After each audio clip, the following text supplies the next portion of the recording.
আপোনালোকে জানে মই য'তে যাওঁ য'ত কিবা এটা ভাল লাগে তাতে মই ভিডিঅ' কৰোঁ।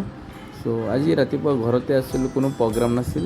ইভিনিং এটা প্ৰগ্ৰাম হ'ল জাগিৰোডত। ত' আমি ইভিনিং 3টা বজাত মই গ'লোঁ জাগিৰোডত গৈ মানে কিবা এটা কাম আছিল, দেৰি হোৱাৰ বাবে আমি অলপ ঘুনুচাত ফুৰিবলৈ গৈছিলোঁ। ঘুনুচাত গৈ চাওঁ আৰু গাঁৱৰ ল'ৰাবিলাকে মানে বৰশী দি কেঁচু সানি পানীৰ পৰা মাছ আনিছে।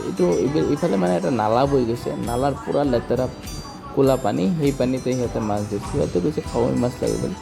মই চাই থাকোঁতে পটককৈ সিহঁতৰ বৰশীটো মাছটো লাগিলে। আৰু মাছ মৰাৰ টেকনিকটো অলপ বেলেগ, সকলোৱে নোৱাৰে, কিন্তু এই সৰু সৰু ল'ৰা ছোৱালীকেইটাই শিকিলে। আপোনালোকে কেতিয়াবা বৰশী দি মাছ মাৰি পাইছেনে জনাব। এইটো চাওকচোন, বৰশী দি কি ধুনীয়াকৈ মাছটো উঠাই আনি। মাছকেইটা দেখাত কিন্তু বহুত ভাল, একদম লোকেল মাছৰ নিচিনা। আৰু সিহঁতৰ লগত অলপ কথা বতৰা পাতিলোঁ, ভালে লাগিল। Thank you, good night.